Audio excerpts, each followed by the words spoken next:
Thank you, Sophie. Hello, I'm Claire Summers. Welcome to Wales Today. Tonight's headlines.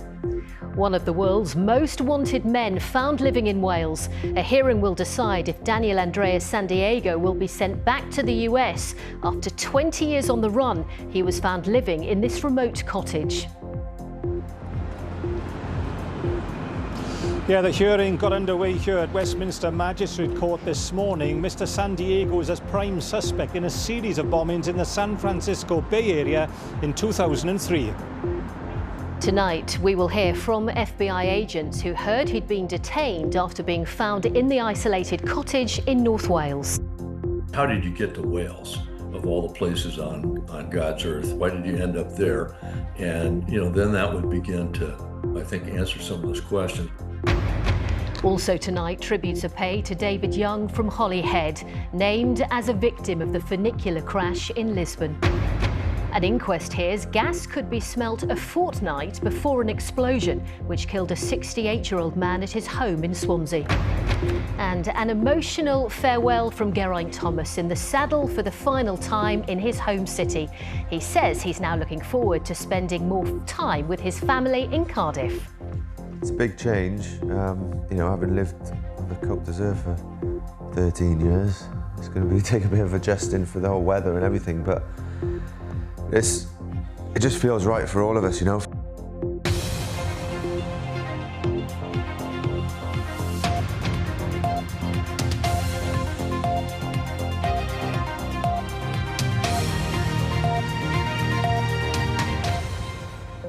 Good evening. Former FBI agents have told BBC Wales there were missed opportunities to arrest one of their most wanted fugitives before he went on the run for more than 20 years, eventually resurfacing in North Wales. Daniel Andreas Sandiego was on the list for his alleged role in 2 bombings in California back in 2003. Well, this week he faces an extradition hearing, having been found living under a new name near a remote woodland in Conwy. Well, shortly we'll speak with our reporter at that hearing, but first, Will Fife has been talking to the FBI agents who worked the original case. These grainy images were taken by a surveillance camera. They show a mysterious bomber. It's been more than 20 years since a series of bombings linked to animal rights extremists in San Francisco. Clyde Foreman. My name's David Smith. I'm Andrew Black. This team of former FBI agents were some of the last people to see the prime suspect, Daniel Andreas Sandiego, watching him from outside his home just hours before the suspected double bomber dodged surveillance and slipped away. Dave was one of the agents dressed in a ghillie suit, and we rolled him out in the middle of the night, and he spent the night in his yard watching the house. And Sandiego never knew we were there. To me, he was remarkable in that he was kind of unremarkable. To me, I call him a kid. It was a guy in his 20s, and he just seemed like a young, normal guy going about his business. However, the FBI suspected he was anything but normal. The 2 pre-dawn blasts went off an hour apart. He was their main suspect in a series of extremist animal rights bombings, with some devices set to release nails or potentially target first responders. The team said they pressed to move in and arrest him, but never got approval. The longer you maintain surveillance on an individual, eventually they're going to notice something unusual and they get spooked, and that's what happened here. What I recall is he jumped on the 880 freeway, which would be like the M1 in London. Heavy traffic, commute hours, and you've got to get through toll booths and cross a bridge and go through tunnels, and it made surveillance very difficult because you're in 6 lanes of freeway traffic. When agents caught up to him, they found just his car, still running, outside an underground station, with suspected bomb-making equipment still in the back. They were so frustrated because they had been saying all along, we should arrest this guy because there's a potential if he leaves that he's going to be able to detonate additional bombs and that type of thing. So I think that was the greatest frustration. This guy was deemed a very, very serious threat to the public. When he disappeared, the agents thought he'd turn up in Mexico or South America. So after 20 years, when he turned up in the rain-soaked hills of Wales, there was surprise. How did you get to Wales, of all the places on God's earth? Why did you end up there? I can't imagine he did any of this without some type of support network, though. That's what's intriguing to me, is to, visualize how somebody would do this just on their own. I guess that's his story to tell. The house San Diego was found living in is about as remote as they come. It's the last one on this woodland track. No CCTV, no real traffic. He was living under an alias of Danny Webb, although how exactly he came to be here and what he'd been doing for the past 20 years remain unknown. So there will be a day down the line where he will probably tell his story, and it will be a fascinating story to hear where he went. He may never admit who helped him, but it will just be a fascinating story from a training perspective on how did you get away, where did you go. And San Diego's extradition hearing begins today, and should he be returned to the US to face trial, the agents may finally get some answers. Will Fife reporting there. Well, Craig Duggan is live for us at Westminster Magistrates Court. Craig, what happened today? Well, Claire, Daniel Andrea San Diego was brought to the court here this morning from Belmarsh Prison, where he's being held at the moment. He sat in the dock wearing a white shirt, silver tie, black trousers. He had glasses on, and he only spoke to confirm his name and his date of birth. We did hear a description in court of that occasion when he was arrested by officers from North Wales Police and the National Crime Agency, when he gave that false name, Danny Webb, and the false date of birth. For the majority of the rest of the hearing, he sat intently in the dock, listening carefully to his barrister, Mark Summers KC, and counsel for the American authorities, Joel Smith KC. Both barristers presented detailed and intricate legal arguments, much of which are centred around the legal system in America, of course. And this afternoon they interviewed the first witness in this hearing, a law professor from America, an expert in American law, David Patton. What was the focus of the questions for the first witness? Well, from Mark Summers, who was representing Mr. San Diego in opposing the extradition bid, he focused on the 6 charges that Mr. San Diego would face if extradited.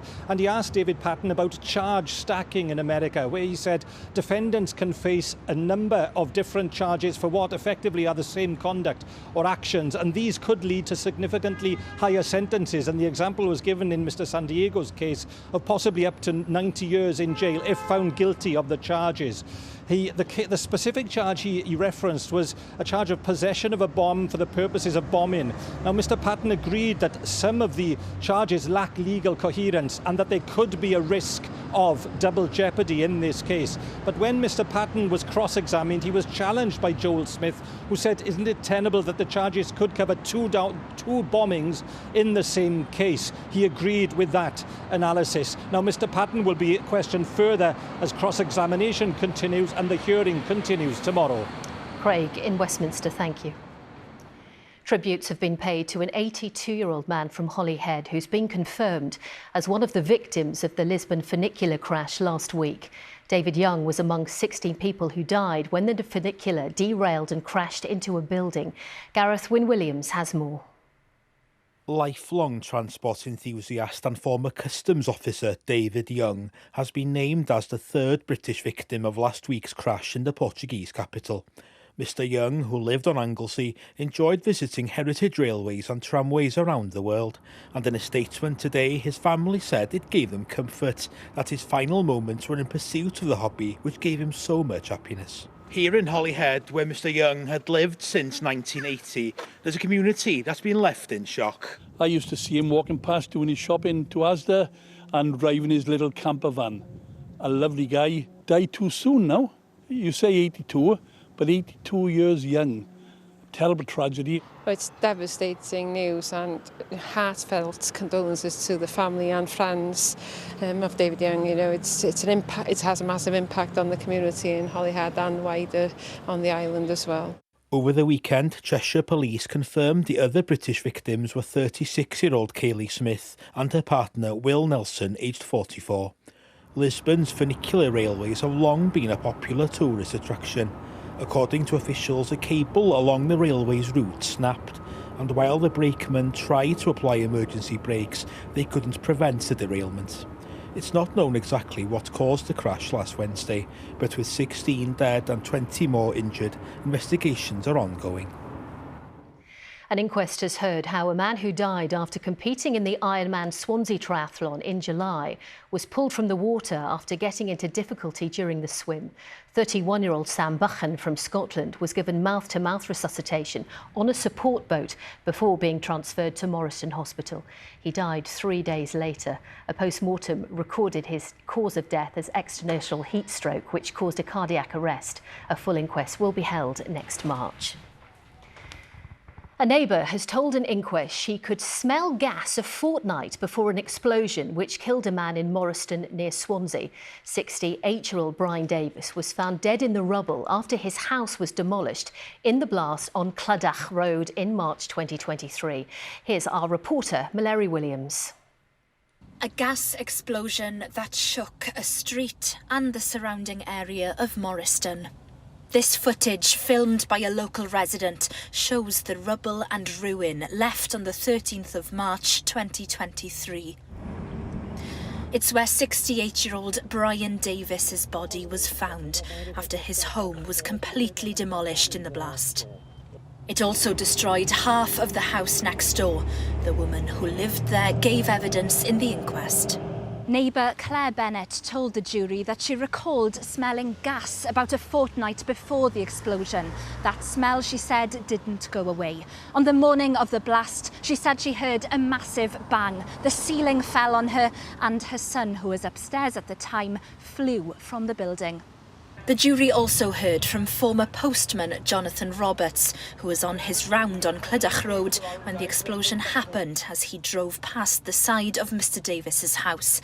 The moment caught on CCTV was shown to the jury. Smoke appeared instantly and debris flew from the building. The jury heard that Mr Davis's rented property had been inspected 5 months before the explosion. The manager of the letting agency said no issues with gas were reported and that Mr Davis had never raised such concerns. The jury saw images of Mr Davis's cooker that had been disconnected. The inquest then heard from a gas engineer who said all appliances were connected and there was no smell of gas at the time of his inspection in May 2022. The inquest continues. Mallory Williams reporting there. A prosecution barrister has told a court how two brothers raced their cars against each other just before one of them hit another vehicle head-on, killing the driver. Father of two, Rhys Jenkins from Powys, died at the scene of the crash near Welshpool last November. His 9-year-old son was airlifted to hospital with serious injuries. Sarah Easdale reports. In the opening of their trial, the jury was told that the two brothers, Abu Bakr Ben Yousaf and Umar Ben Yousaf, were in separate cars, a BMW X3 and an Audi A4, respectively, when the crash happened on the A483 last November.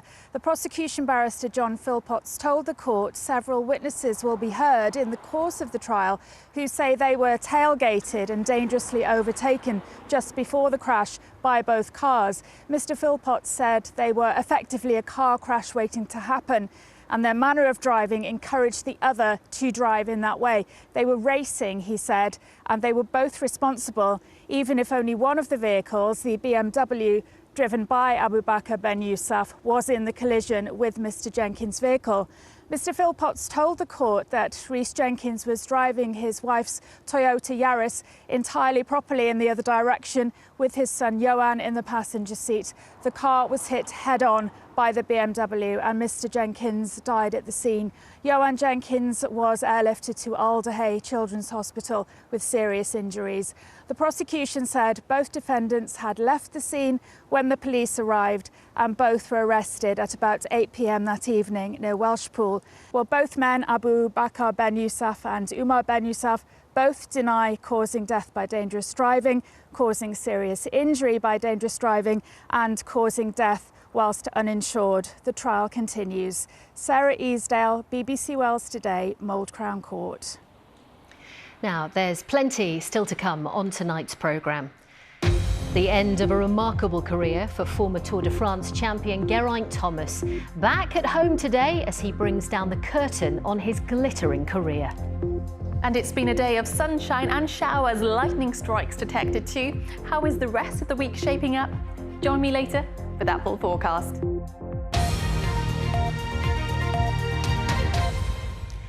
The First Minister has warned of cuts to services if Labour loses the Caerphilly by-election next month.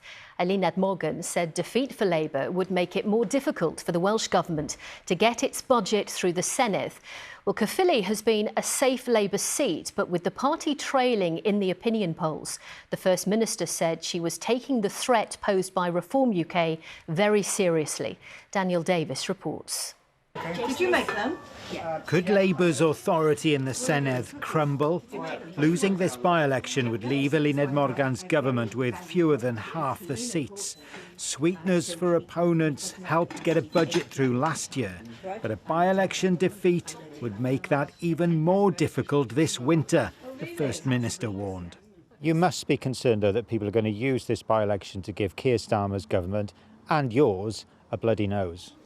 Look, we are focused on making sure that we do everything we can to win this by-election. It is an important by-election. We know that if we don't have the numbers in the Senedd, it'll be tricky for us to get a budget through. If we can't get a budget through, we are looking at significant cuts to local services. And what we know is that Plaid Cymru, for example, have shown before that they won't support us when it comes to protecting those local services. So there's a real threat here. Really? Plaid Cymru said she was scaremongering and pointed to a plan from Caerphilly's Labour Council to close libraries.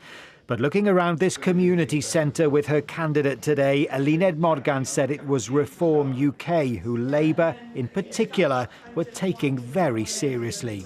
This by-election follows the sudden death of Senedd member Hefin David. Labour candidate Richard Tunnicliffe says Mr David urged him to stand at next May's Senedd election, but now he must defend the seat with the party performing badly in opinion polls. The things that Senedd does, transport, education, NHS, are key to people's lives. So if people look at this as a protest vote, then it could easily, come back to bite them, in the sense that this election here, and certainly the one in May, there are real consequences of this election. It's not a free chance to give someone a bloody nose. This campaign will happen at the same time as an election to be Labour's deputy leader, a vacancy created by Angela Rayner's resignation. No wonder they said today that they wanted to make this Caerphilly by-election as local as possible. Daniel Davis reporting. Now, criminal damage to historic listed buildings and monuments in Wales is on the increase. That's according to the body, which preserves and protects Welsh heritage. Cadw says this year could see the highest number of crimes ever reported.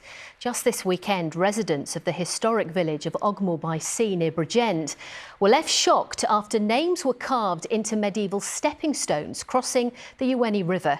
With more, here's Matt Murray.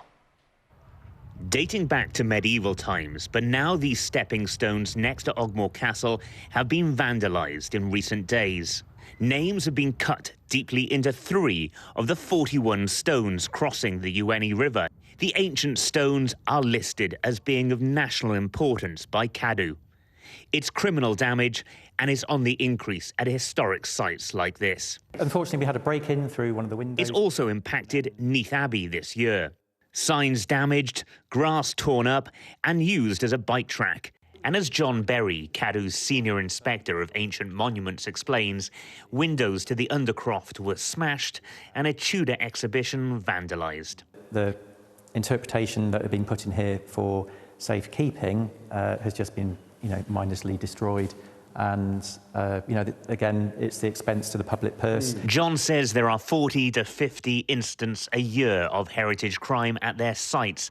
The wonderful thing about these sites is that they are this kind of wonderful, authentic fragments, this inheritance from the past, and once it's damaged or it's destroyed, we've lost that. So the community and all of our visitors kind of lose out. Wales has one of the highest proportions of historic buildings in Europe. There are 31,000 listed buildings. There are 4,000 scheduled monuments. They include castles, Roman burial sites and bridges. People living near these areas are now being urged by the police to report any suspicious activity. Police areas like Gwent Police now have a special constable who's an archaeologist, which is a fantastic addition to their team.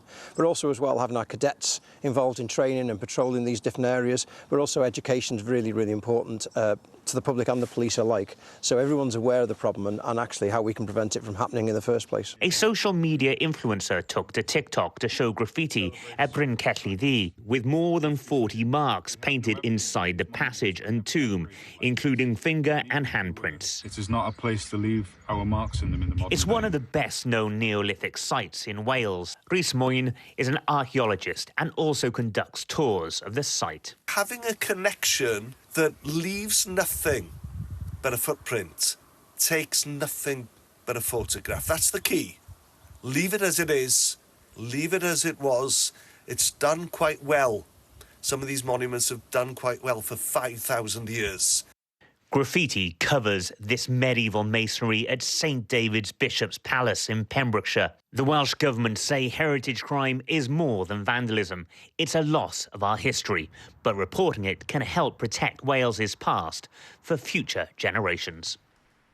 Matt Murray reporting there. Now, what a farewell for Geraint Thomas yesterday. Here is Thomas with tonight's sport, and you've been to see him today. Yes, a very special occasion. Thousands are out to greet him and holding placards. Some of the messages: thank you, Geraint. Yes, after 2 decades at the top of his sport, Geraint Thomas says he's looking forward to spending more time with his family and returning to live in Wales next year. Thomas, who retired from professional cycling after yesterday's Tour of Britain, expects to remain with Ineos Grenadiers and is keen to pass on his experience to the next generation. He says there was no better way to finish. Geraint Thomas on familiar streets in front of his fans. A first day into retirement and Geraint bleary-eyed after a late night celebrating. Well, I don't really remember much towards the end of the night, but it was great, the bit I do remember. You know, the castle, everyone there, it was just amazing. The finish, you know, with the crowds at the podium, and it was really good, it was really good. And this is the first day of a new chapter in your life. Is this something you prepared for? Well, not really. I think I have an idea of what I'm going to do, like professionally, stay with the team more than likely. And I feel like I've got a lot of, you know, experience and stuff to offer there. Working with the riders, you know, on their goals and just how you prepare for it and get the race program and the training and everything, and then go into the races and executing it there in the races. So, yeah, I feel like doing something like that would excite me as well. You're still involved in that really sort of day-to-day of professional cycling, really. He says he'll miss the camaraderie with the team, while his wife Sarah and his parents are relieved he's finished unscathed. Calling time on it, like when I want on my own terms, is rare. So that's what I'm most relieved about. Sarah struggles to watch it. She used to watch it, and then she was like in the studio in SLC one day, and that's when I hit the telegraph pole and went off, disappeared off a cliff. And from that day, she didn't really watch it anymore. My mum, I don't think she's watched it since I was been like 18 or something. So yeah, they're definitely relieved that I've stopped. And as you say, in one piece. But for me, I never really thought about that, because otherwise you wouldn't be able to do it, you know. It's almost like you just take that pin out and you just go. I don't have orange juice, Max. Want some milk? For decades, Geraint's schedule has been relentless. Now he'll have more time for this, spending time with his family and his son, Max. There you go. There's the whole other side of just not having to ride my bike anymore, but still wanting to be active and maybe try some different sports or something. Or, you know, I've kind of bigged myself up now about doing an Ironman, but now I'm starting to regret that. And we can go see the lions and the big elephants. Moving back to Cardiff as well in a year or so's time.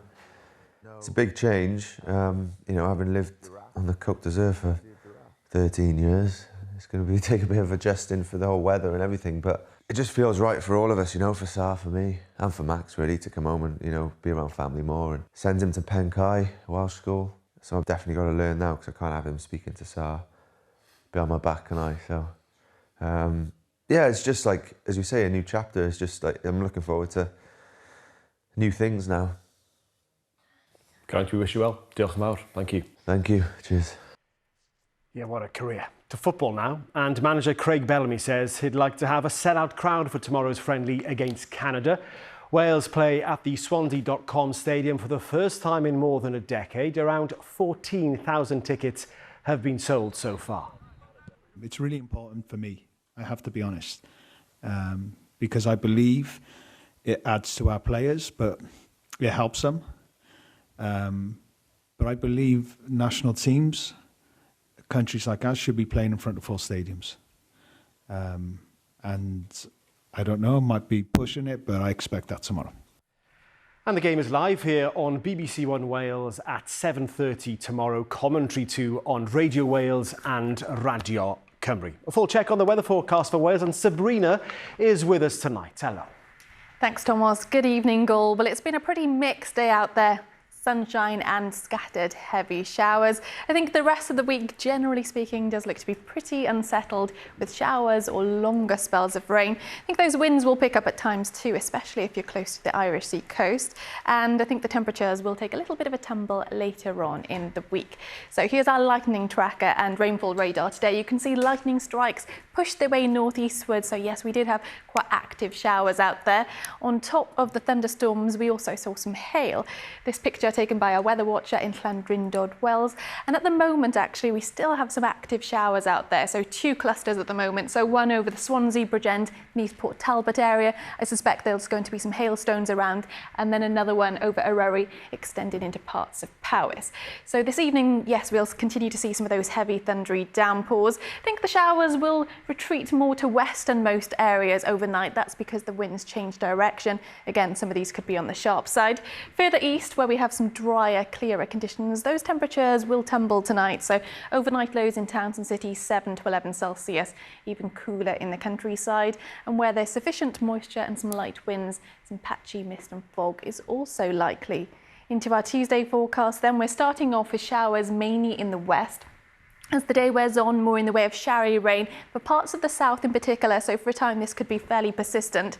It's going to be drier the further north you are. Even there, we could also expect a few scattered showers and a fair amount of cloud around tomorrow too, with temperatures similar to today's values, 16 to 20 Celsius. The winds typically from the south, southeast, gentle to moderate in strength, locally fresh. By the time we get to the middle part of the week then, weather fronts move in, a slight squeeze in those isobars too. So that does mean some stronger winds expected. So more in the way of cloud. There will be some outbreaks of rain journeying their way northeastwards across the country, some of which could be on the heavy side. The strongest winds found for Irish Sea coastal spots.